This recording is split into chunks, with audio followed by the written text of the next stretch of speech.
हमारे साथ, हमारे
शांति। आज बाबा कहते मीठे बच्चे,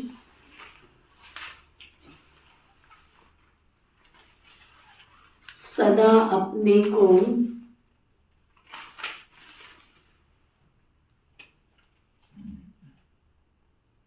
राज ऋषि समझकर चलो।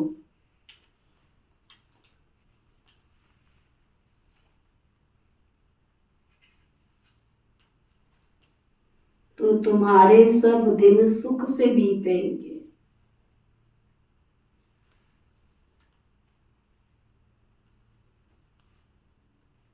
राज ऋषि समझकर चलेंगे तो सब दिन सुख से बीतेंगे तुम्हारे।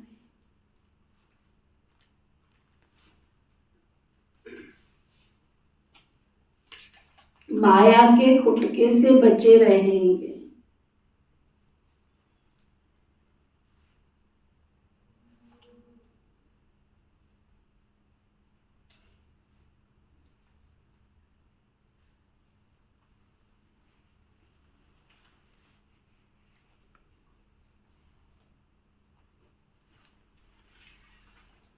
माया की खुटके, माया लुभावने रूप से आती रहती है, उससे बचे रहेंगे।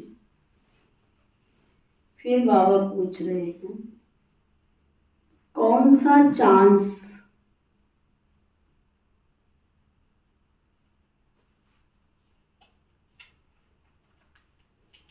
अभी तुम्हें अभी है, फिर नहीं मिलेगा।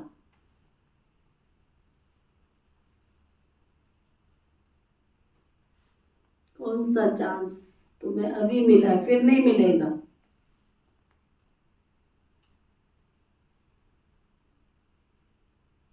करना है जो भी कर लो, ये वक्त जा रहा है। किसके लिए रुका है और किसके रुकेगा। ये चांस तुमको मिला है अभी। कौन सा?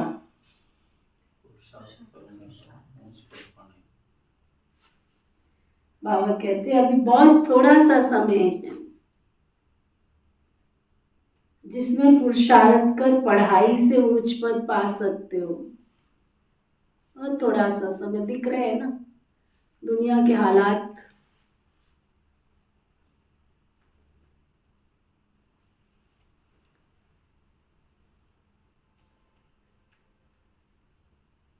फिर ये चांस तुमको नहीं मिलेगा।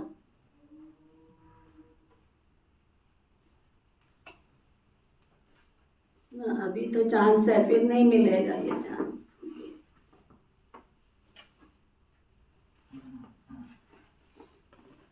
ये जीवन बड़ा दुर्लभ है।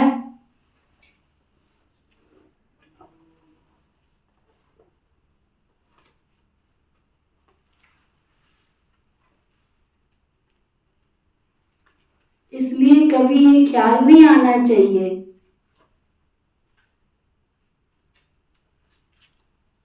कौन सा जल्दी मर जाए तो छूट जाए, जल्दी विनाश हो जाए। जल्दी मर जाए, विनाश हो जाए, छुट्टी पाओ। रोज रोज सुबह उठने से तो अच्छा है एक बार ओम नमो शिवाय हो जाए, है ना बलदेव भाई। जल्दी स्वर्ग चले जाएंगे। रोज रोज सुबह सुबह उठना पड़ता है, जल्दी जल्दी जल्दी जल्दी। सुई की घड़ी पता नहीं कहाँ भाग जाती है, कि घड़ी भाग जाती है।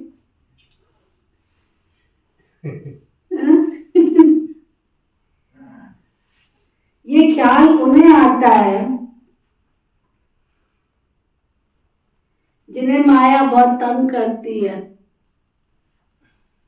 या कोई कर्म भोग सताता है।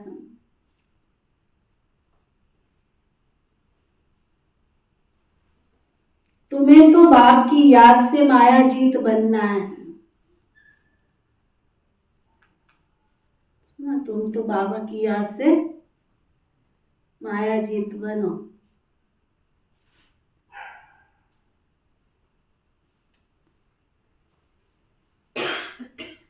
गीत है, धीरज धर मनवा धीरज रख, तेरे सुख के भरे दिन आएंगे। तकदीर का सूरज चमकेगा, गम के बादल छट जाएंगे। आएगा वो सुबह, आएगी वो सुबह, आएंगे वो शुभ दिन भी। ओम शांति। बच्चों ने गीत सुना, किसने कहा और किसने सुना? किसने कहा और किसने सुना? बेहद के बाप ने कहा और सभी सेंटर्स के बच्चों ने सुना। देखो, बाप का बुद्धियोग सभी बच्चों की तरफ जाता है ना। सभी सेंटर्स के जो भी ब्राह्मण कुलभूषण व स्वदर्शन चक्रधारी अथवा राजऋषि बच्चे हैं, तो उन बच्चों को यह भी स्मृति में रहना चाहिए कि हम राजऋषि हैं। चाहे सेंटर पर रहते हो, चाहे घर में रहते हो, तुम्हें स्मृति में रहना चाहिए, याद रहना चाहिए, हम राजऋषि। राजऋषि क्यों कहता है बाबा याद रहना चाहिए? योगी नहीं कहता योगीपन याद रहे, राजऋषि क्यों कहता है? हाँ, तुम ऐसे मूंझ के बैठ जाते हो, पढ़ते रोज हो, पूरी रोज सुनते हो। दीदी हम बाबा के बच्चे हैं, जभी तो बाबा हमें राजऋषि कहते हैं। हाँ, जो बाबा की आदमी वो करते हैं, बाबा की हिम्मत पे चलते हैं। बाबा ने हमारा हाथ पकड़ रखा है, इसीलिए तो वो हमारा बाप है, इसलिए तो हमको स्वदर्शन चक्रधारी बनेंगे तभी राजऋषि बनेंगे। अच्छा, और राजऋषि बनने के लिए क्यों कहता है? प्रश्न ये है।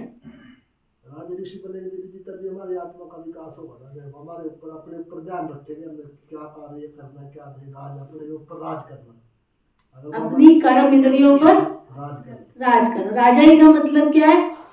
ऑर्डर थोड़ी मारना है एक दूसरे के ऊपर हमने। ये जो हमारा पंच तत्वों का शरीर है, इन कर्म इंद्रियों पर मेरा राज प्रशासन मेरा ठीक रहे। इस कर्म इंद्रियों के ऊपर क्यों ठीक रहे? क्योंकि अगर मेरी कर्म इंद्रियां मेरे वश में नहीं है तो मैं किसका राज्य करूंगा? किसके ऊपर राज्य करूंगा? मिसला। मेरे अपनी जीभ पर तो कंट्रोल नहीं है, मैं तो अपना चटकारा मारती रहती हूँ, है ना। मैं तो अपने स्वाद लेती रहती हूँ और बच्चों को कहती हूँ नहीं ये चीज नहीं खानी है। मानेंगे वो? मैं तो सुबह उठती नहीं हूँ, अमृत वेला करती नहीं हूँ, बच्चों को कहती हूँ मैं उठो, सवेरे उठो, पढ़ाई पढ़ो। मैं तो 10 बजे नहा रही हूँ, बच्चों को कहती हूँ सुबह सुबह नहा लेना चाहिए। नहाएंगे वो? अपनी कर्म इंद्रियों पर मेरा अपना शासन नहीं तो दूसरों को मैं कैसे कह सकती हूँ? मैं तो ज्ञान योग धारणा अच्छी तरह कर नहीं रही हूँ। आजकल हमारे पास बहुत ऐसे लोग आते हैं, हमने सुना है कि आप है ना बच्चों को सुधार देते, हमारे बच्चों को भी सुधार दो।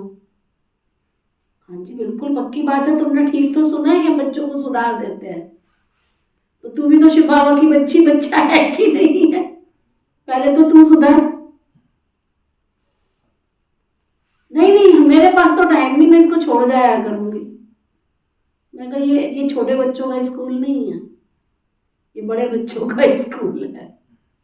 पहले तुम सुधरो, फिर तुम्हारे बच्चे सुधरेंगे, है ना। तो वो बाबा कहते राजाई के लिए पुरुषार्थ कर रहे हैं ना हम। भविष्य की राजाई तब मिलेगी जब अभी राजऋषि बनेंगे, अपनी कर्म इंद्रियों पर शासन प्रशासन हमारा ठीक होगा। जिस राज्य में देखो तो सदैव सुख के दिन व्यतीत होते हैं, कलयुग में तो सुख के दिन बीतेंगे नहीं।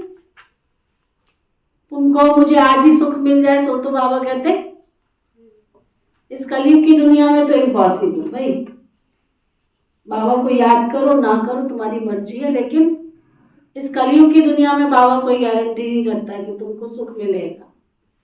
कभी सुख कभी गम, कभी धूप कभी छांव, ये चलता रहेगा।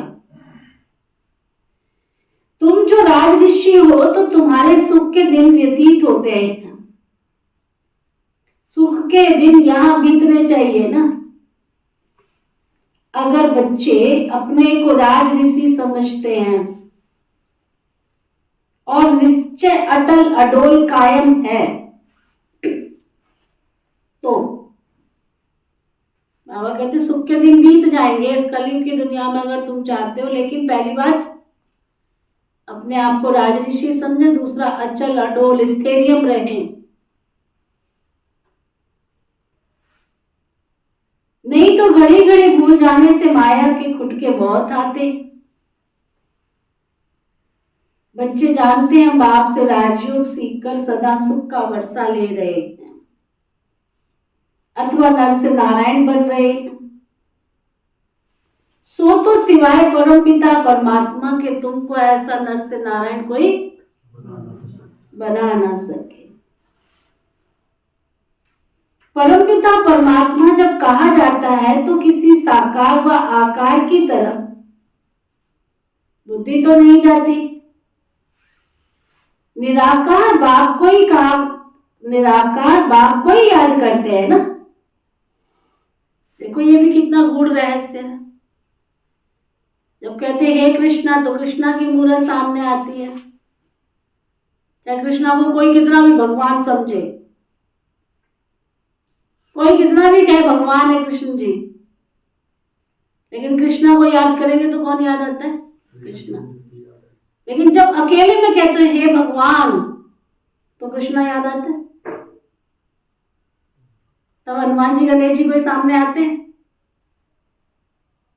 ये भी रहस्य है। एक बंदा भगवान को ना वो सुप्रीम मानता है, वो कोई और है, कोई और स्वीकार करे या ना करे। मतलब देखो ना, आप जब कहते हैं हे परमात्मा, जब हे परमात्मा कहते हो तो कोई मूर्त सामने नहीं आती है। कोई हनुमान जी, कोई गणेश जी, कोई राधे, कोई कृष्णा, कोई लक्ष्मी, कोई नारायण।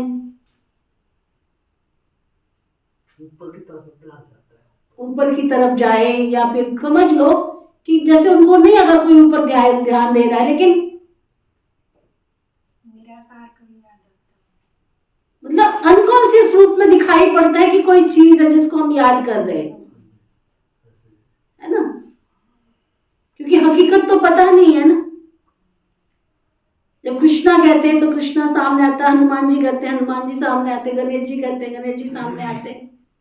लेकिन जब कहते हैं हे परम पिता परमात्मा, चाहे वो शंकर जी और शिव को एक मानते तो भी शंकर जी तो सामने नहीं आते। अगर वो कहते हैं शिव और शंकर एक है तो भी शंकर जी कहेंगे तो शंकर जी सामने आते हैं। महाकालेश्वर कहेंगे तो शंकर जी सामने आ जाएंगे। लेकिन हे परम पिता परमेश्वर, अमरनाथ जी को याद करेंगे, केदारनाथ जी को याद करेंगे, सोमनाथ जी को याद करेंगे तो कौन आता है? शंकर जी सामने आते हैं। वो पिंडी रखी हुई सामने आती है। अगर सोमनाथ, अगर स्थूल रूप में देखते हैं, सोमनाथ जी को याद किया तो सोमनाथ का मंदिर सामने आएगा। अमरनाथ जी को याद किया तो अमरनाथ जी का मंदिर सामने आएगा। लेकिन कहेंगे ओ गॉड, ओ प्रभु, हे ईश्वर, कोई मूर्त सामने नहीं आती, है ना। ये फैक्ट वो सुप्रीम याद आ जाए, वो सबसे ऊपर, चाहे दिमाग में है या नहीं है, लेकिन है या नहीं है, जानते हैं या नहीं है, सर्वोच्च शक्ति याद है। तो वो बाबा कहते हैं सो तो सिवाय परमपिता परमात्मा के तुमको ऐसा ऊंचा श्री लक्ष्मी श्री नारायण कोई बना ही न सके। परमपिता परमात्मा जब कहा जाता है तो किसी साकार व आकार की तरफ बुद्धि नहीं जाती है। निराकार बाप को ही याद करते हैं तो बाबा धीरज देते हैं, बच्चे बाकी थोड़े से रोज हैं, अभी थोड़े सा समय है बस। ये कलयुग नर्क बदल स्वर्ग हो जाएगा, बस थोड़े से दिन और है। बहुत गई थोड़ी रही, थोड़ी की भी थोड़ी बुनियाद थोड़ी रह गई है। कॉमन सेंस है ना, यूज करो। हमारे भारत की संस्कृति हमारी धार्मिकता के आधार पर टिकी हुई है।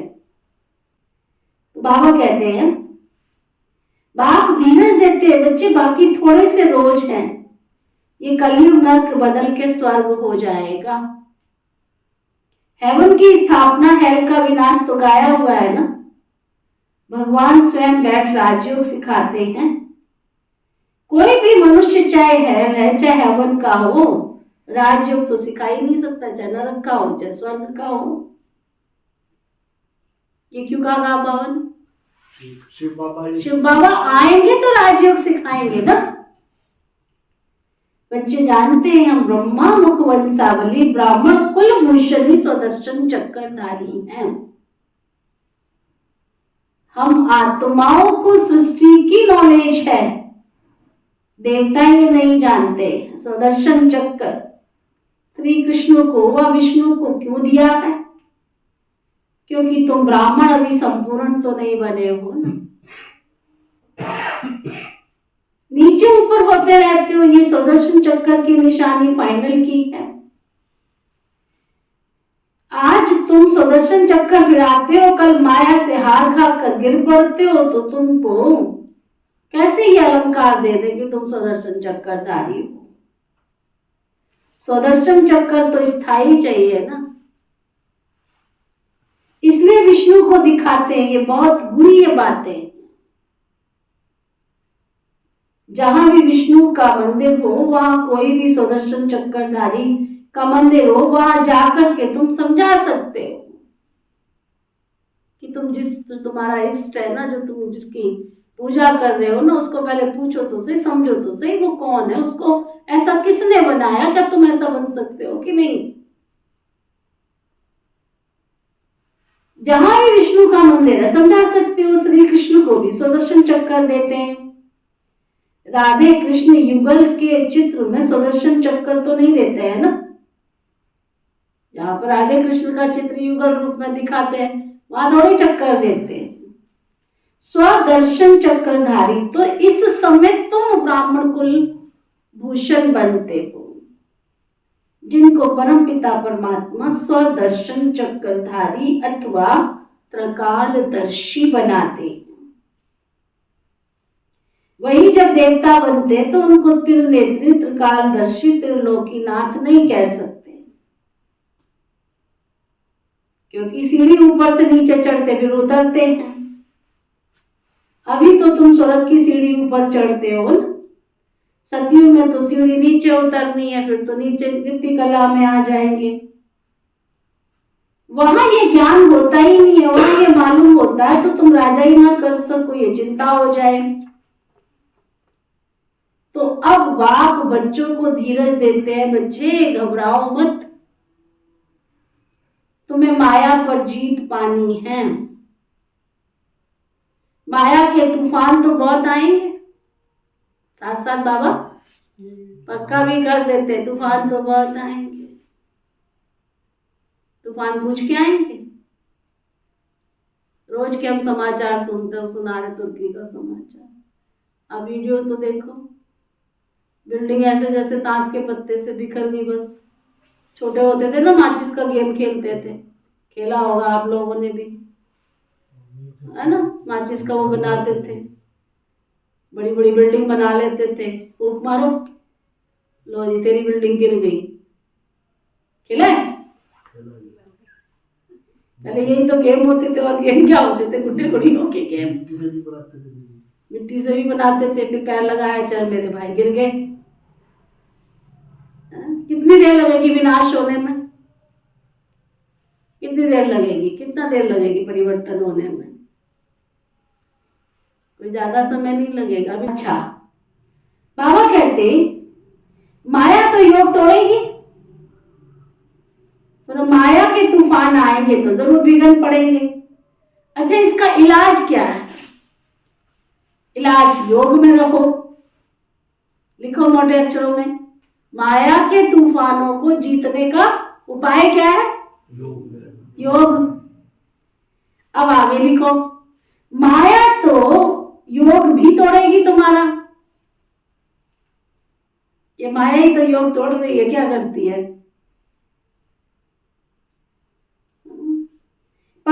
पुरुषार्थ कर योग में रहना चाहिए। जो योग में रहेंगे तो उनकी आयु भी बढ़ेगी। जितने भूकंप आते हैं, जितनी बाढ़ आती है, जितनी प्राकृतिक आपदाएं होती है, सब सुबह 3 बजे से लेकर 4 बजे के बीच में आती है। आप सोचो, ब्रह्मा कुमारी ईश्वरी विश्वविद्यालय के अंदर जो अमृत वेले का लॉ बना, इसके पीछे कारण क्या है?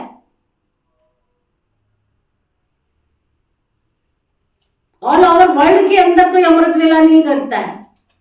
पावरफुली नियम है, लेकिन पावरफुली कोई नहीं करता। लेकिन ऑल ओवर वर्ल्ड के ब्रह्मा कुमार भाई बहने, चाहे वो घर में रहते हैं, चाहे आश्रम में रहते हैं, चाहे माउंट आबू में रहते हैं, 3:30 बजे बाबा के कमरे में मिलेंगे सब।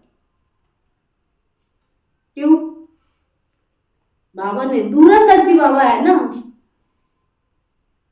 आने वाले समय में ये विकराल परिस्थितियां आएंगी तो बाबा के बच्चे कहाँ बैठे होंगे? बाबा की गोद में बैठे होंगे। और जब बाबा की गोद में बैठे होंगे तो मजाल है कि माया तुमको टच भी करके जाए। अभी तुर्की में जो साहब बाबा के बच्चे कारण उसके पीछे सब अमृत वेला कर रहे थे, उस समय बाबा की गोद में बैठे हुए थे। सारे सेंटर भी जो थे बता रहे हैं, सब सुरक्षित, और जो बहन भाई है सब वो भी। प्रकृति को हिम्मत नहीं है, प्रकृति पति बन रहे हैं हम, तो प्रकृति भी दूर से सलाम लो। अपने बच्चों को कैसे नुकसान पहुंचाएगी? क्योंकि हम तो प्रकृति को वाइब्रेशन दे रहे हैं ना, इसको सुख पहुंचा रहे हैं, तो वो दुख क्यों देगी हमको? इसलिए योगा अभ्यास करो, पापों का नाश करो। बाबा कहते जो योग में रहेंगे ना, उनकी आयु भी बढ़ेगी। जितनी आयु बड़ी होगी उतना अंत तक बाबा से योग लगाए वर्षा ले लेंगे। जितना पुरुषार्थ करेंगे उतना स्वर्ग में प्रारब्ध पाएंगे। तो बाप कहते बच्चे योग में रहो तो तुम्हारे विकर्म विनाश होंगे। बाकी थोड़ा सा समय है, बहुत समय नहीं है। कोई नहीं कहेगा तुमको थोड़े समय के बाद जो चले गए तुर्की वाले विनाश में दब गए भूकंप में, उनको कौन कहेगा अमृत वेला करो? कौन कहेगा पुरुषार्थ करो? कौन कहेगा आके ब्रह्मा कुमारी आश्रम में ज्ञान सुनो? कौन कहेगा?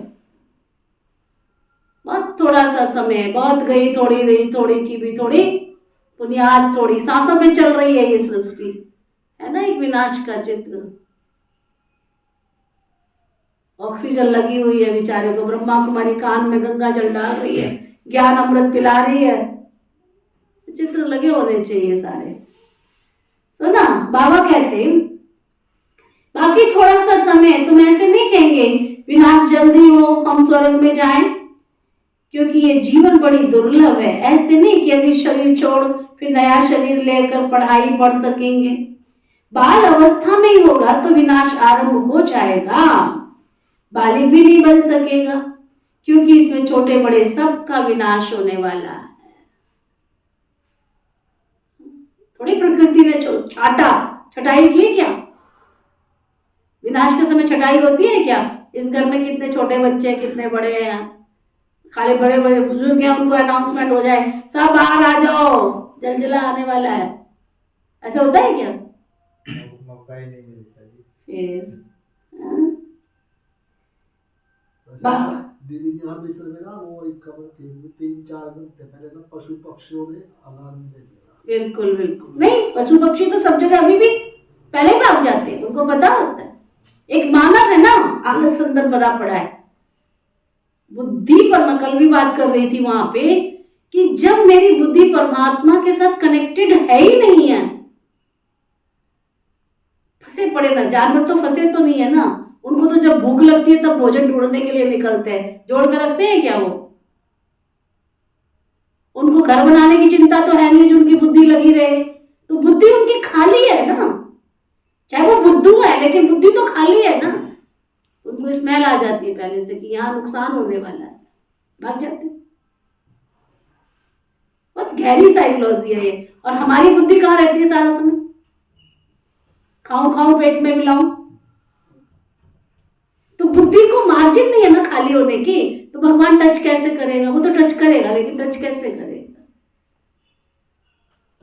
मैं आपको फोन पे बात करना चाह रही हूँ मोबाइल पर, आपका नंबर बिजी चल रहा है। बिजी चल रहा है किसी और के साथ, तो दोष किसका, मेरा थोड़ी है दोस्त, तो आपका मोबाइल बिजी है ना।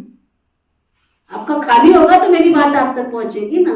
तो मैंने अपने मन और बुद्धि को बिजी करके रखा है। ईश्वर मुझे कुछ कहना भी चाह रहा तो कैसे कहेगा, इसलिए जितना हो सके उसके पास रहेंगे तो वो आपको टच करेगा। बच्चे इस समय ये नहीं करो, ऐसे नहीं, ऐसे करो, ऐसे नहीं, ऐसे कर लो। बाल अवस्था में होगा तो विनाश आरंभ हो जाएगा, बालिग नहीं बन सकेगा, क्योंकि इसमें छोटे बड़े सबका विनाश होने वाला है। जल्दी मरे ये वही कहेंगे जिनको माया बहुत तंग करती है, या कोई कर्म भोग है उनसे छूटना चाहते हैं, परंतु ये चांस फिर नहीं मिलेगा। इसलिए पुरुषार्थ में जुट जाओ। रोज बाबा पक्का कराता, आज कोई नई बात थोड़ी कह रहा है, जुट जाओ। बाकी तो जब समय आएगा ना, अभी पुरुषार्थ में जुट जाओ, बाकी तो जब समय आएगा ना तो न चाहते हुए भी सबको जाना पड़ेगा। क्यों? क्योंकि बाप सबको इस रूहानी यात्रा पर ले जाएगा। ऐसे नहीं सिर्फ 10-20 लाख को ले जाएगा। जैसे कुंभ के मेले पर 10-15 लाख जाते हैं, ये तो आत्मा परमात्मा का मेला है। बाप स्वयं पंडा बनकर लेने के लिए आए हैं, उनके पिछाड़ी तो अनगिनत आत्माएं जाएंगी ना। वो महाकालेश्वर है, वो लेने आया है, कालों का काल महाकाल महाकालेश्वर। परंतु ऐसे भी नहीं सब जल्दी जाएंगे कि सोचो हाँ पहली बारी मेरी लग जाएगी। प्रलय तो हो, फिर भारत खंड ही ना रहे।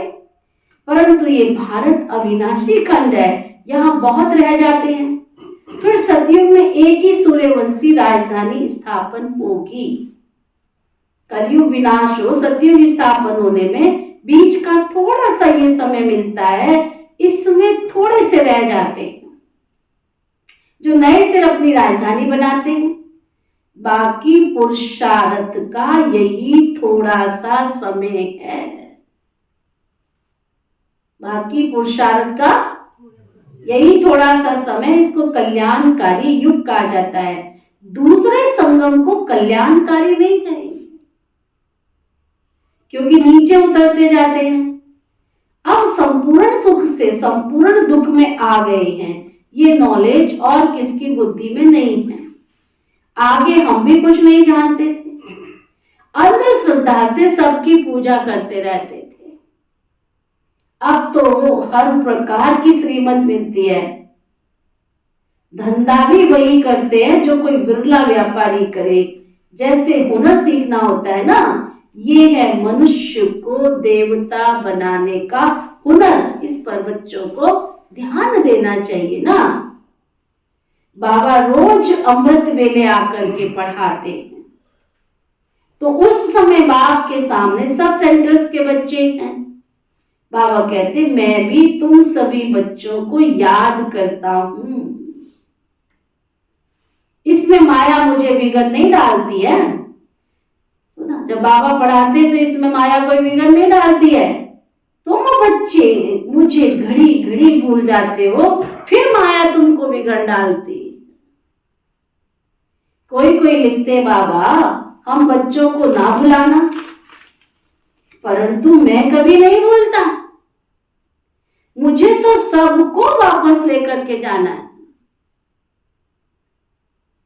ना। तुम कोठरी में छिप जाओ, वहां से ले जाएंगे। ऐसी कोई जगह बनी है कि जहां तुम छिप जाओ? है संसार में ऐसी कोई जगह? बाबा कहते मुझे तो सबको वापस लेके जाना। मैं तो बच्चों को रोज याद प्यार देता हूँ, रोज याद करता हूँ। तुम याद करो ना करो, तुम बाबा के सामने बैठो या ना बैठो, तुम छुट्टी पे हो, है ना। मुरली में 2 बार कहता है मीठे बच्चे, पहले भी कहता है, लास्ट में भी जाते जाते, फिर भी लास्ट में भी कहता है मीठे मीठे बच्चे, याद प्यार नमस्ते। मैं तो सबको याद प्यार देता हूँ, बच्चों को कितना खजाना भेज देता हूँ, दूर बैठे तो भी उनके लिए भी कितना खजाना। आपको पता है इस मुरली को तैयार होने में कितनी लेबर लगती है? कितने भाई बहन सेवा में लगे हुए हैं, लेबर अलग लगी हुई है, सेवा में कितने लगे हैं। लिखने वाला, इसको रिसाइकल करने वाला, फिर प्रिंट करने वाला, फिर प्रिंट की कॉपी निकालने वाला, फिर कागज लेके आने वाला, फिर कागजों को तैयार करने वाला, फिर मुरली प्रिंट होकर के कितनी भाषाओं में मुरली, कितने सेंटरों में मुरली जाती ऑल ओवर वर्ल्ड के, फिर पोस्ट बनाना, फिर पोस्ट ऑफिस लेकर के जाना, फिर पोस्ट ऑफिस से पहुंचे ना पहुंचे उसकी जिम्मेवारी, कितनी मेहनत। मैं तो फिर भी खजाना भेज देता हूं तुम्हारे पास। सबको ललकार करता रहता हूं कि बाप की श्रीमत पर बेहद का वर्षा लेने का पुरुषार्थ करो। देखो कितना मोबाइल में मुरली आती है, टीवी पे आती है, सब जगह आती है, लेकिन बाबा के घर की मुरली पढ़ के इसको कागज को हाथ में लेके पढ़ो ना, उसका स्वाद ही कुछ और होता है। मैंने सब ट्राई करके देख लिया। तो मोबाइल को खोल के पढ़ लो, टीवी को चला के बैठ जाओ, कोई मजा नहीं आता। वो तो पढ़ते जाते हैं जी, है? वो पढ़ते बोलते जाते हैं, वो समझाते थोड़ी है जो चीज आप समझाते हो, अंदर जाती नहीं, मजा ही नहीं आता है ना। बाबा कहते देखो, जब तक मैं मुरली पढ़ नहीं लेती हूँ ना, मुझे ऐसे लगता है जैसे मैंने आज भोजन किया ही नहीं है, काली काली। मुझे जोर जोर से पढ़ने की आदत है, जब तक सामने बैठ के मैं पढ़ूंगी नहीं, मेरे अंदर जाती नहीं है, चाहे मैं 10 बार पढ़ लूँ इसको मुरली को। तो ना बाबा कहते मैं कितना खजाना भेज देता हूँ, सबको ललकार करता रहता हूँ, प्यार से भी समझाता हूँ, ललकार करके भी समझाता हूँ कि बाप की श्रीमत पर बेहद का वर्षा लेने का पुरुषार्थ कर लो। पवन भाई, ललकार करता हूँ, कोई पुरुषार्थ कर लो, इसमें गफलत और बहाना मत करो, ये बहाना वो बहाना, ये कारण वो कारण मत निकालो। कहते हैं बाबा हमारे कर्म बंधन है। बाबा कहते हैं ये तुम्हारा है, बाप क्या करे इसमें, कर्म बंधन है तो तुम्हारा है, बाबा क्या करे इसमें। बाबा कहते हैं अगर बाबा की योग में रहोगे, याद में रहोगे, तो कर्म बंधन भी तुम्हारा कटता चला जाएगा, तुमसे विकर्म नहीं होंगे। आधा कलप तो विकर्मों से छूट जाएंगे, फिर ऊंच पद पाने के लिए सर्विस भी करनी। मम्मा बाबा देखो कैसे अच्छी सर्विस करके समझाते हैं, कोई कोई बच्चे भी अच्छी सर्विस करते हैं। तुमसे कोई पूछे तुम्हारी एम ऑब्जेक्ट क्या है, तो बाबा कहते हैं ये कार्ड हाथ में दे दो, इतने सुंदर सुंदर कार्ड बनाए हैं, पकड़ाओ प्रदर्शनी की किताब निकालो सुंदर सी, तो ना उससे सब समझ जाएंगे ये किस धंधे में लगे हुए हैं। ये तो बड़े व्यापारी है ना, हर एक की रग देखनी है, सबसे अच्छा चक्कर पर समझाना है। कैसा भी आदमी हो, चक्कर को देख समझ जाएंगे कि बरोबर ये कलयुग का समय चल रहा है और अब सतयुग आने वाला है। क्रिश्चियंस को भी समझा सकते हो, ये हेल है, ये नरक है, अब स्वर्ग आने वाला है। वह तो जरूर हेवनली गॉड फादर ही स्थापन करेंगे ना, परंतु मनुष्यों की बुद्धि ऐसी हो गई है जो अपने को नरकवासी भी नहीं समझते। बात तो ये है ना सारी। वो कहते तुम यूं ही बोलते रहते हो, खाओ पियो ऐश करो मित्रों, तुम यूं ही बोलते रहते हो नरक में, हम तो सुख में है, मौज कर रहे हैं, हम तो खा रहे पी रहे हैं। कल किसने देखा, कहते हैं फलाना स्वर्गवासी हुआ तो समझना चाहिए ना हम नरक में हैं। अभी कलयुग है, पुनर्जन्म तो जरूर कलयुग में ही लेंगे ना, स्वर्ग है कहाँ। बाबा तो कहते हैं शमशान में जाकर के समझाओ। देखिए आप लोगों ने जाके शमशान घाट पर प्रदर्शनी कितनी सुंदर लगाई, देखिए गए हो कभी शमशान घाट पे? गए ही नहीं आज तक है? नहीं, कब की लगी हुई है, साल तो होने को आगे, साल होने को आगे प्रदर्शनी लगाए हुए। कितनी मेहनत करके भाई खुद लगा के गया, पैसा भी खर्च किया, लगा के भी खुद गया। बहुत बड़ा लगा है काफी बड़ी लगी। हाँ, पूरा बड़ा बड़ा उसने वो भेजी ना, प्रिंट भेजा ना सारा। कुरुक्षेत्र का एक भाई आया, वो कहता दीदी मैं आपके शमशान घाट पे प्रदर्शनी लगाना चाहता हूँ, यहाँ तो मैंने लगाई है कुरुक्षेत्र में, आपके वहां भी लगाना चाहता हूँ। मैंने कहा लगा जाओ। जैसे लगाने आए कहते हैंड्स, मैंने कहा मेरे पास तो हैंड्स नहीं है, तुमने पहले बोला होता तो कोई इंतजाम करती। लगा के गया यहीं से किसी को किराए पे लेकर के, सब कुछ करके। बाबा कहते शमशान में जाके समझाओ, परंतु बच्चे तो झट से थक जाते हैं। बस एक छोटा सा प्रोग्राम क्या कर लिया, बस थक जाते। 4 बंदों को बुला लिया, अपनी डपली अपना राग बजाया, ओम शांति, थक जाते हैं। समझना चाहिए अभी तो कलयुग है। अगर स्वर्ग में पुनर्जन्म लेना चाहते हो तो आकर के समझो। कितनी अच्छी बात बाबा, अगर तुम्हें स्वर्ग में पुनर्जन्म लेना, इसके बाद तो स्वर्ग ही आएगा, ये तुम्हारा लास्ट जन्म है, मरना सबको है। तो अगला जन्म अगर स्वर्ग में लेना है तो आगे समझो। स्वर्ग है कहाँ, ये बाबा समझाते हैं ना। अगर स्वर्ग में पुनर्जन्म लेना चाहते हो तो आगे समझो, हम भी पुरुषार्थ कर रहे हैं। जो फिर नरक में रहेगा ही नहीं, स्वर्ग में चलना है, चलना है स्वर्ग में। कौन कौन स्वर्ग में चलना चाहते हैं? स्वर्ग में चलना चाहते हो? पवन भाई ने हाथ नहीं उठाया। स्वर्ग में नहीं जाना पवन भाई? आप नहीं जाना चाहोगे तो भी हम पकड़ के ले जाएंगे आपको। बाबा कहते स्वर्ग में चलना है, लेकिन याद रखना वहां विष नहीं मिलेगा तुमको, वहां विष नहीं मिलेगा। स्वर्ग की एक सीट खाली है। नाली के कीड़े को जाके पूछे स्वर्ग में चलना है, कहता वहां नाली होगी? जिसको नाली में रहने की आदत है वो कहता नाली होगी स्वर्ग में, कहते नहीं होगी। नारद जी कहते नहीं होगी। सुनिए सबने, बहुत अच्छा है, आप गूगल में उसमें डाल के देखना, यूट्यूब में, स्वर्ग की एक सीट खाली। इतना नारद जी मेहनत करते हैं, सबके पास जाते हैं, एक बिजनेसमैन के पास जाते हैं, कहते स्वर्ग की एक सीट खाली है, क्या सारा दिन तुम दम लगे पड़े हो, स्वर्ग में तुम्हें ऐसा कुछ नहीं। कहता स्वर्ग में, नरक और स्वर्ग के बीच में दुकान होगी? स्वर्ग का माल इधर और नरक का माल उधर, कहता नहीं होगी। कहता फिर नहीं जाना।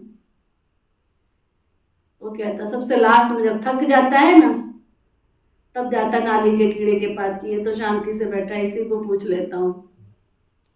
तो कहता स्वर्ग में नाली होएगी? कहता नहीं होगी। कहता नहीं जाता। सुना? बाबा कहते स्वर्ग में चलना है, वहां विष नहीं मिलेगा, उसको यहाँ छोड़ना पड़ेगा। बोलो, वहां लहसुन प्याज पान बीड़ी तंबाकू सिगरेट कुछ नहीं मिलेगा। बोलो चलना है? वहां लहसुन प्याज पान बीड़ी सिगरेट शराब किसी भी प्रकार का अशुद्ध भोजन, ये होटल सब नहीं होंगे वहां स्वर्ग में। चलना है? अशुद्ध भोजन नहीं मिलेगा वहां पे, चलना है? बोलो, पूछो, चलना है? ये सब कुछ तुम्हें छोड़ना पड़ेगा। बोलो, बात करो, चलना है तो बात करो। कैसे? ये बाबा बहुत युक्तियां बताते हैं। नेपाल में विजय अष्टमी के दिन छोटे बड़े सब शिकार करते हैं। तुमको भी समझाना है, घर घर में शिव का और लक्ष्मी नारायण का चित्र जरूर रखना है। कल मुझे संकल्प आया निजा दीदी, सब भाई बहनों को बड़ा बड़ा फ्रेम करा के, देखो ना जब मंदिर बनाते इतनी निक्की सी मूर्ति ला के रख देते हैं। किस किस के घर में लक्ष्मी नारायण का चित्र नहीं है? हाथ उठाओ। सबके घर में है ना, बड़ी वाली फ्रेम को। जैसे शिव बाबा है ना, किरणों वाला शिव बाबा, ऐसे ही लक्ष्मी नारायण का फोटो भी बड़ा लेकर के बना के रखो। ये 2 फोटो बड़े बड़े बना करके रखो सब अपने अपने घरों में। नहीं है तो निजा दीदी से लेके जाओ। नौकरों को भी, मिस्त्रियों को भी समझाना है। सुनो ध्यान से, बाबा कहते तुमको भी सबको समझाना है। घर घर में शिव का और लक्ष्मी नारायण का चित्र जरूर रखना है। सुना? नौकरों को, मिस्त्रियों को भी समझाना है। कोई रह ना जाए एक भी मिस्त्री आपका। कल प्रोग्राम है ना कपिल भाई, वो कहते एक भी मिस्त्री नहीं रहना चाहिए। सुना? मिस्त्री आज तक बाबा की मुरली में मैंने सुना नहीं है, आज ही सुन रही हूं मैं भी। कहते मिस्त्री के घर में प्रोग्राम है, एक भी मिस्त्री नहीं रहना चाहिए। ठेकेदार के घर में है, वो कहते ठेकेदार का एक भी मिस्त्री नहीं रहना चाहिए, एक भी कारीगर नहीं रहना चाहिए। सबको समझाना है।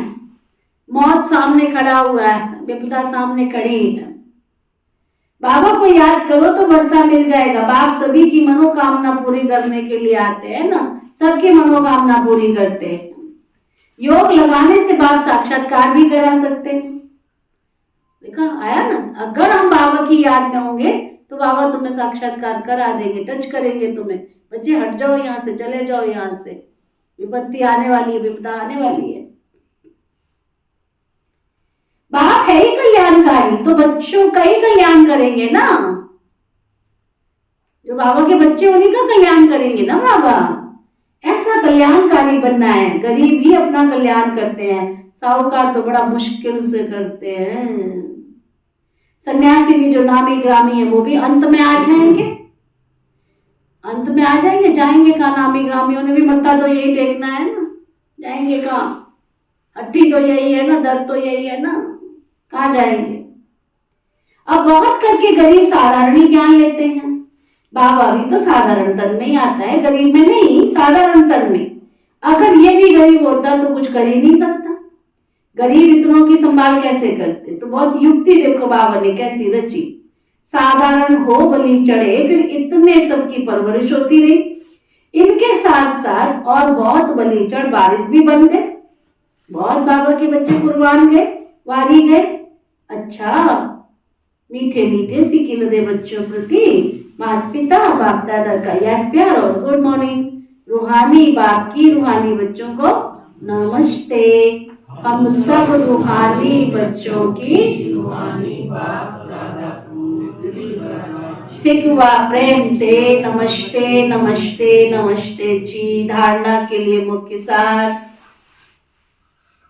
बाप ने जो मनुष्य को देवता बनाने का हुनर सिखाया है,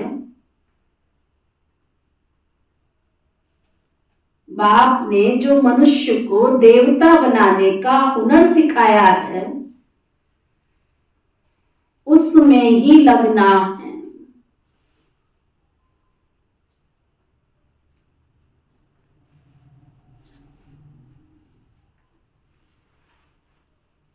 श्रीमत पर चलने में गफलत व बहाना नहीं करना।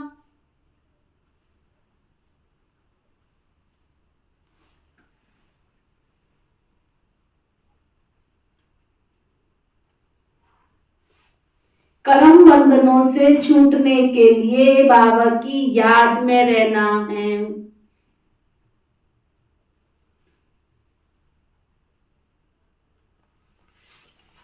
वरदान, सतगुरु प्यारे बाबा का वरदान, श्रेष्ठ कर्मधारी बन, ऊंची तकदीर बनाने वाले, पद्मा पदम भाग्यशाली भव। श्रेष्ठ कर्मधारी बन, ऊंची तकदीर बनाने वाले, पद्मा पदम भाग्यशाली भव। आज बाबा ने कितना सुंदर वर्णन, कर्मधारी, श्रेष्ठ कर्मधारी। मेरे से अशुद्ध कर्म हो ही नहीं सकता। श्रेष्ठ कर्मधारी बन, ऊंची तकदीर बनाने वाले,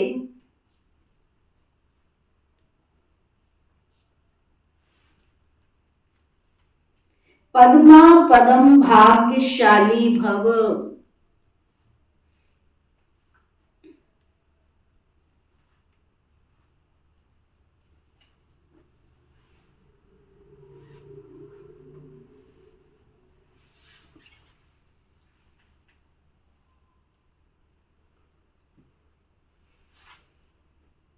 जिसके जितने श्रेष्ठ कर्म हैं उसकी तकदीर की लकीर उतनी लंबी और स्पष्ट है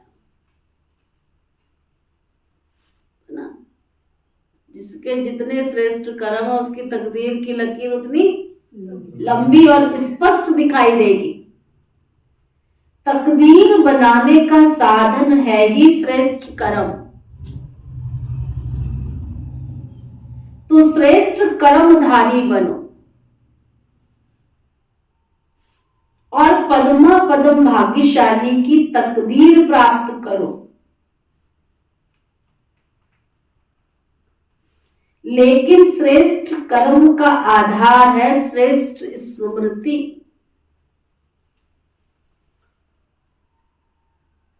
श्रेष्ठ ते श्रेष्ठ बाप की स्मृति में रहने से ही श्रेष्ठ कर्म होंगे। इसलिए जितना चाहो उतना लंबी भाग्य की लकीर खींच लो।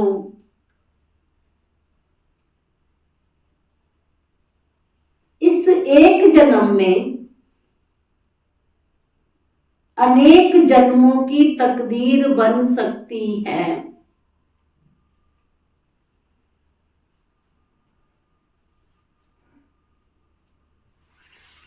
स्लोगन, अपने संतुष्टता की पर्सनैलिटी द्वारा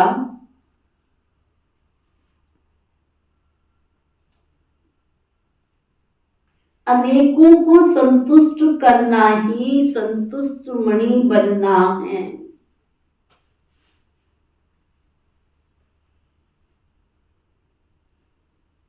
अपने संतुष्टता की पर्सनैलिटी द्वारा अनेकों को संतुष्ट करना ही संतुष्ट मणि बनना है।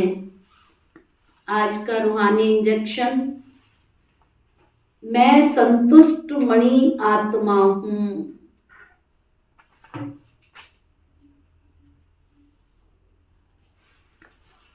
आज का व्यक्त इशारा, जो प्रतिज्ञा की जाती है उसको पूर्ण करने के लिए पावर भी चाहिए, शक्ति भी चाहिए अंदर।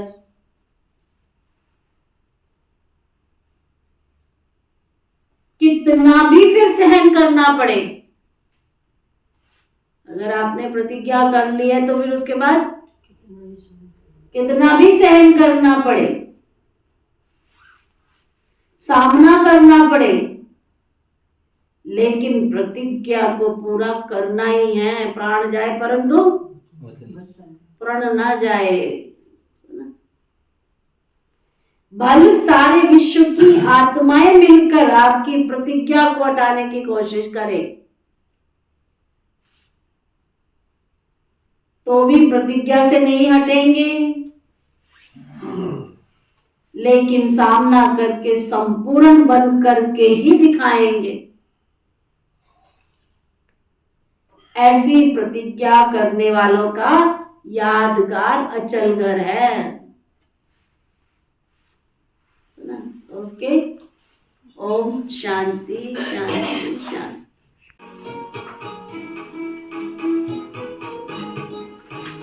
खोलो किवाड़ मन के, खोलो किवाड़ मन के, उजियारा जग में लाओ, ज्योति लेकर ज्ञान की आत्मा का दीप जलाओ।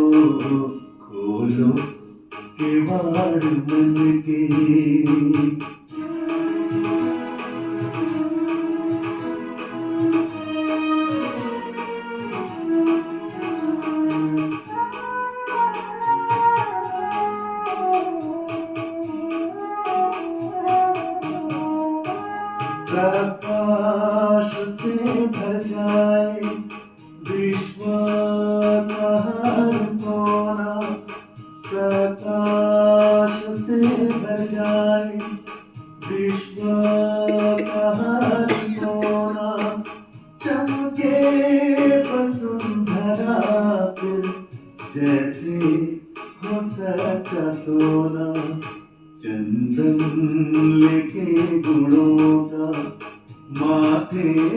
तिलक लगाओ, ज्योति लेकर ज्ञान की आत्मा का दीप जलाओ, खोलो केवाड़ मन के।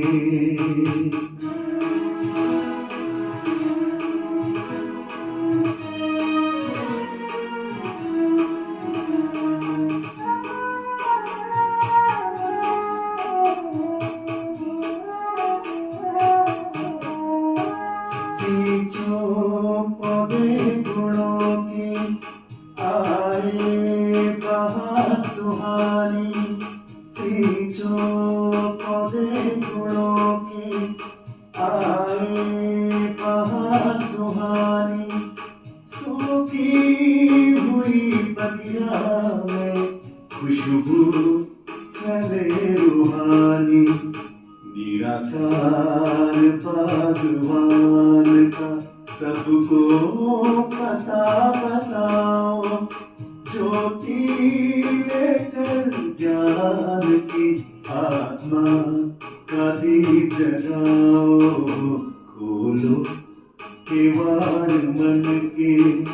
उजियारा जग में लाओ, ज्योति लेकर ज्ञान की आत्मा का दीप जलाओ, खोलो केवाड़ मन के, खोलो केवाड़ मन के। उजियारा जग में लाओ, ज्योति लेकर ज्ञान की आत्मा का दीप जलाओ,